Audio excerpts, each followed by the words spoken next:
আমার ইউনিয়ন এটা, আমি ইউনিয়নের চেয়ারম্যান। আপনি মোবাইল কোড করবেন আগে আমাকে বলতে হবে এটা কি করছেন, এটা বলেন না আমাকে, বলেন আমাকে। আমি ম্যাজিস্ট্রেটের সঙ্গে দাঁড়িয়ে আছি। আপনি ম্যাজিস্ট্রেট, আমি ইউনিয়নের চেয়ারম্যান। আমি আপনি ম্যাজিস্ট্রেট, আমি চেয়ারম্যান, আপনি জানেন তো। এটা আমাকে বলতে সমস্যা কোথায়, এটা বলেন। মোবাইল কোডটা একটু শেষ হোক। আর মোবাইল কোড তো হচ্ছে, আগে স্বাক্ষর করার আগে আমাকে বলেন। হ্যাঁ হ্যাঁ এখন না, আচ্ছা আপনি আমাকে বলেন আগে, সব বলেন। আপনি ইয়ে আছেন, ঠিক আছে, আমার ইউনিয়ন এটা, আমি ইউনিয়নের চেয়ারম্যান। আপনি মোবাইল কোড করবেন আগে আমাকে বলতে হবে ইউনিয়নে মোবাইল কোড করলে। হ্যাঁ, কে বলছে এটা? কোন আইনে আছে? আরে আইনে আছে, চেয়ারম্যানের আইনে আছে। পদ্মা সেতু, মেট্রো রেল এবং এলিভেটেড এক্সপ্রেসওয়ে নির্মাণের গর্বিত অংশীদার বসুন্ধরা সিমেন্ট। সেটা হচ্ছে আমাদের যেহেতু নির্বাচনী ভিজিলেন্স টিম, আমরা গতকালকে একটা হল দিচ্ছিলাম নির্বাচনী আচরণবিধি সংক্রান্ত। সেই সময় হচ্ছে আমাদের কলমাকান্দা উপজেলার লেঙ্গুরা ইউনিয়নের লেঙ্গুরা বাজার আছে, একটা বেশ বড় বাজার। তো বাজারের পাশ দিয়ে যাচ্ছিলাম আর কি।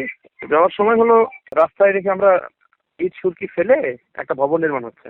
তো এটা আমরা কোয়ারি করলাম কারা করছে, কিভাবে করছে। পরে দেখা গেল আমাদের হাট বাজার সরকারি রাস্তা, সরকারি জায়গা। তো সেটা যে নির্মাণ করছিলেন উনি তো কোনো অনুমতি ছাড়া অবৈধভাবে, এটা তার জায়গা না, নির্মাণ করছিলেন। পরে তাকে পাওয়া যায়, পাওয়া গেলে হচ্ছে আমরা তাকে জিজ্ঞাসাবাদ করে সে কোনো সদুত্তর দিতে পারে নাই। তার মানে হচ্ছে যে উনি নিজের মতো করে এটা বানিয়ে ফেলছিলেন। প্রায় আপনার একতলা কমপ্লিট করেছেন, আরো সেকেন্ড তলার কাজ শুরু করেছেন, এরকম একটা অবস্থায়। এই অবস্থায় আমি ছিলাম, আমার সহকারী কমিশনার ভূমি ছিলেন, তারপর উপজেলা প্রকৌশলী, প্রকল্প বাস্তবায়ন কর্মকর্তা, পুলিশের সদস্যরা ছিলেন।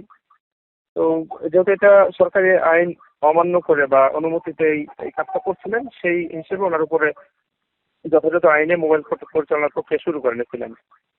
এটা এই প্রক্রিয়া শুরু করার মাঝামাঝি অবস্থায় যিনি সংশ্লিষ্ট চেয়ারম্যান, যিনি তিনি এসে উপস্থিত হন। উপস্থিত এসে জানতে চান যে এখানে কি হচ্ছে। আমি বলি এখানে মোবাইল কোড পরিচালনা করা হচ্ছে। পরে বলছে যে আগে স্বাক্ষর করার আগে আমাকে বলেন এখানে কি হয়েছে, আমি চেয়ারম্যান, আমাকে না বলে মোবাইল কোড করা যাবে না। পরে আমি জিজ্ঞেস করলাম যে আসলে কেন, এটা কোন আইনে আছে? তিনি বলে চেয়ারম্যানের আইনে আছে। তো এইটুকু। আর এর আশেপাশে ধরেন যে আমাদের পুলিশ সদস্যরা আছে, তাদেরকেও, তার যারা আশেপাশে ছিল, একটা মব, পুরোপুরি একটা মব তৈরি করেছেন আর কি। তো সবকিছু মিলিয়ে এটা পরে আমরা এসিল্যান্ড তাকে মোবাইল কোর্টে দণ্ড দেন। তারপর হচ্ছে ওই যে নির্মাণাধীন ভবন সেটাকে সিলগালা করে, মানে খণ্ডন করে দিই আমরা। খণ্ডন করার পরে আমরা ওখান থেকে চলে আসি। চলে আসার পরে আমাদের প্রধান কর্তৃপক্ষ এটা অবহিত হয়। ইতিমধ্যেই আমরা দেখতে পেয়েছি যে অনেক এটা বিষয়টা জানতে পেরেছেন। জানার পরিপ্রেক্ষিতে আমাদের ঊর্ধ্বতন কর্তৃপক্ষকে আমরা অবহিত করি, সেটা লিখিতভাবে তারা জানাতে পারেন, আমরা জানাই।